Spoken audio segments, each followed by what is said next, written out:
yang lucu, menggemaskan.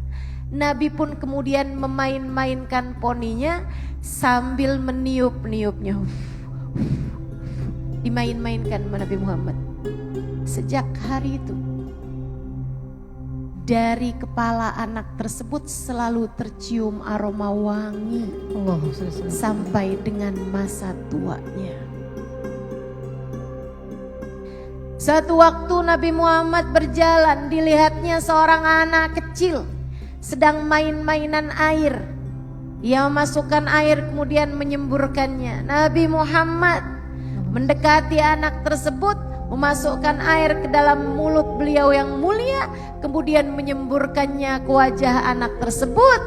Para sahabat bercerita, kami sesudah wafatnya Nabi Muhammad, setiap kali kami merasa sedih, setiap kali kami merasa berduka atas sesuatu, setiap kali kami merasa hati kami sumpek, kami mencari orang tersebut, kami pandangi wajahnya, wajahnya selalu menggembirakan siapapun yang memandangnya berkat semburan air dari Nabi Muhammad sallallahu alaihi wa ala alihi wa sahbihi wasallam.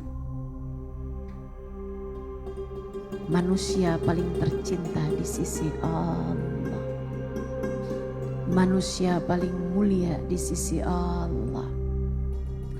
Satu waktu paman Nabi Muhammad Sayyidina Abbas, ia berkata kepada Nabi Muhammad sallallahu alaihi wasallam, ya Rasulullah, alam tadhak, wahai Rasul, bolehkah aku memujimu? Kata Nabi Muhammad, silahkan paman, saddadallahu faq, semoga Allah menguatkan mulutmu wahai paman. Pamannya pun kemudian mulai membacakan syair-syair yang telah dia tulis untuk baginda kita Nabi besar Muhammad sallallahu alaihi wasallam. Sampai di ucapannya, antalladzi lamma wulidta asyraqatil ardu wa adha'a binurikal ufuku wa nahnu fi hadad diya sublar rasyadi nahtariku. Engkaulah wahai Rasul yang tatkala engkau lahir di atas muka bumi ini, alam raya gegap gempita dengan cahaya, dan kami para sahabat-sahabatmu beriman padamu, berada dalam terang cahaya itu. Sayyidina Abbas bercerita, sejak Nabi Muhammad berkata, saddadallahu faq, silahkan memujiku, semoga Allah menguatkan mulutmu. Saya tak pernah lagi sakit gigi, tak pernah sariawan, bahkan gigi saya tak ada yang pernah tanggal sampai saat ini, kata beliau, meskipun beliau sudah berada di usia senja kala itu. Apapun kalau ada kaitannya dengan Nabi Muhammad, apapun kalau ada keterlibatan, keterikatan dengan Nabi Muhammad sallallahu alaihi wasallam, menjadi tercinta di sisi Allah. Termasuk kita. Menurut kamu, kamu siapa kalau bukan karena Nabi Muhammad? Menurutmu, saya siapa? Kita hanyalah wanita-wanita biasa, dengan kecerdasan biasa, dengan kemampuan biasa, dengan akhlak biasa-biasa saja, dengan ilmu biasa-biasa saja, dengan ibadah yang biasa-biasa saja. Akan tetapi Allah berkata tentang kita, a'udzubillahi minasyaitonir rajim, kuntum khaira ummatin ukhrijat linnas, kalian adalah sebaik-baik umat yang ada di atas muka bumi ini. kita dengan segala dosa-dosa. Allah menganggap kita sebaik-baik umat yang ada di atas muka bumi ini. Menurutmu kenapa? Kalau bukan karena bahwa Nabi kita adalah Nabi yang terbaik, bahwa Nabi kita adalah manusia paling tercinta di sisi Allah. Kata sahibul burdah, busyra lana ma'syaral islami inna lana minal inayati ruknan ghaira munhadimi lamma da'allahu da'ina li ta'atihi bi akramir rusli kunna akramal umami. Beruntung kita ma'syaral islam, wahai segenap umat Islam. Inna lana minal inayati ruknan ghaira munhadimi. Allah karuniakan kepada kita satu tiang yang tak akan pernah roboh meskipun kita semua berlindung, bersandar kepadanya. Tiang tersebut bernama Sayyiduna Muhammad. Allahumma shalli alaihi. Lamma da'allahu da'ina li ta'atihi bi akramir rusli. Ketika yang mengajak kita kepada taat pada Allah adalah sebaik-baik Rasul, kunna akramal umami, maka Allah pun menjadikan kita sebagai sebaik-baik umat. Kita lihat, gak ada pantas-pantasnya buat jadi sebaik-baik umat. Saya lihat diri saya, belum ada pantas-pantasnya buat jadi sebaik-baik umat. Ibadah masih berantakan, sholat masih jauh dari kehusyuan. Betul?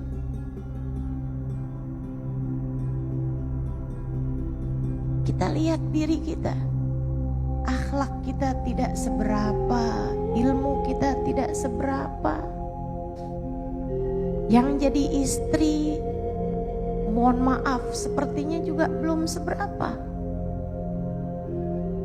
Yang jadi ibu mendidik anak-anaknya, sudahkah sempurna pendidikanmu pada anak-anakmu?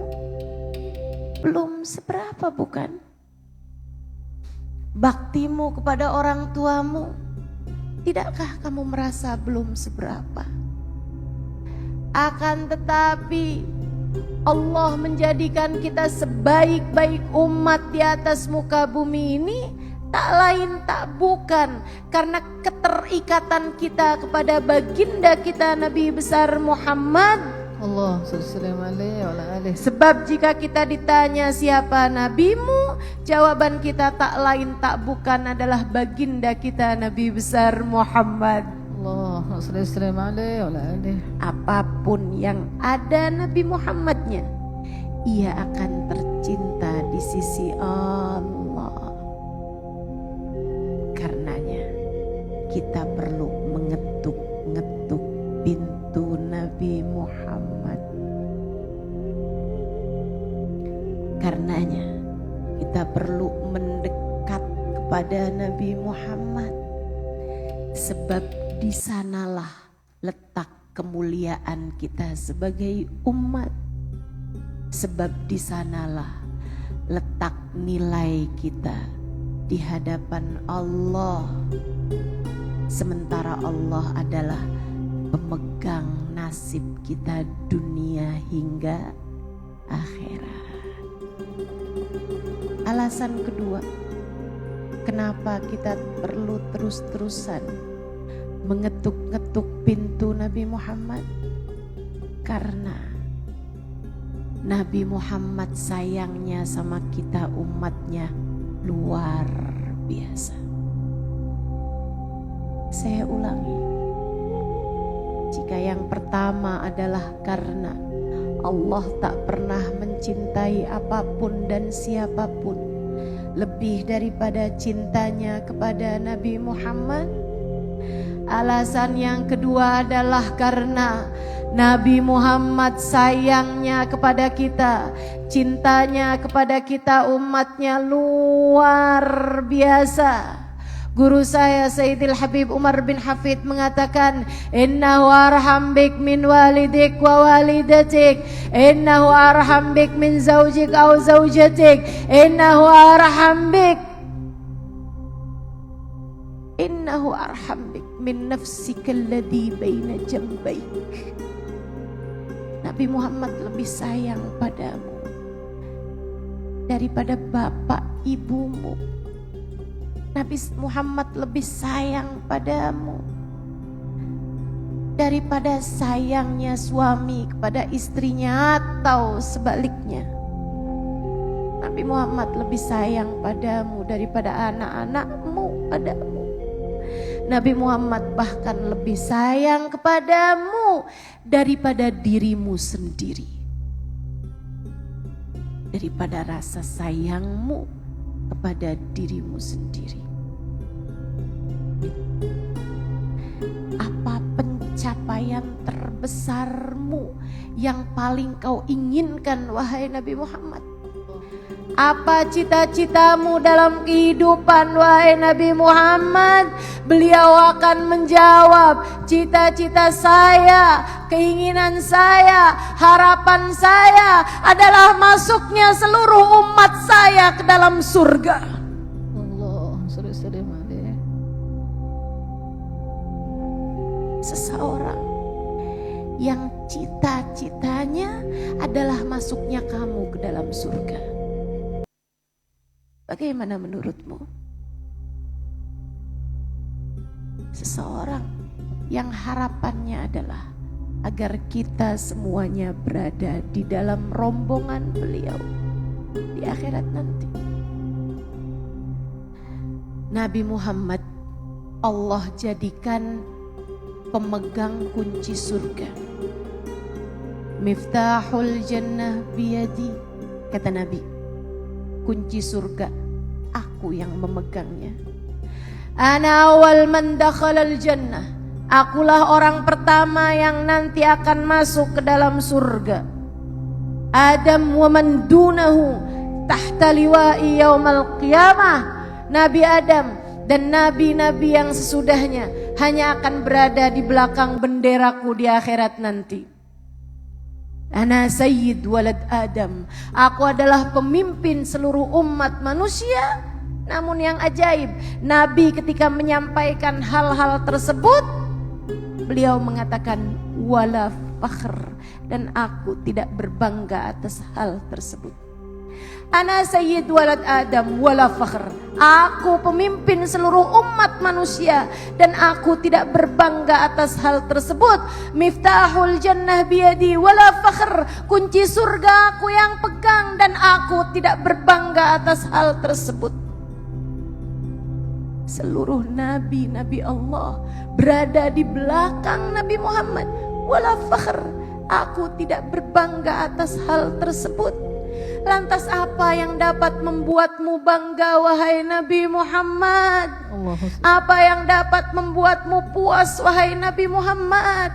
Apa yang membuat hatimu berbunga-bunga, wahai Nabi Muhammad? Dalam salah satu hadisnya Nabi Muhammad mengatakan, tanakahu taktsuru fa inni mubahin bikumul umam yaumal qiyamah. Menikahlah kalian hingga kalian memiliki keturunan-keturunan dan umatku menjadi umat yang banyak, sebab aku akan berbangga dengan kalian di akhirat nanti. Sebab aku akan berbangga dengan kalian di akhirat nanti. Di belakangnya ada nabi-nabinya Allah dan beliau tidak berbangga. Sebab yang diharapkannya adalah ada kita di belakang beliau. Sebab yang dibanggakannya adalah kita di belakang beliau. Tidakkah ucapan saya memiliki arti bagi hatimu? Tidakkah apa yang saya sampaikan dapat mengetuk pintu hatimu untuk kamu mulai bertanya, jika saya sebegitu berharga untuk Nabi Muhammad selama ini, sudahkah saya meletakkan Nabi Muhammad yang paling berharga di dalam hati saya?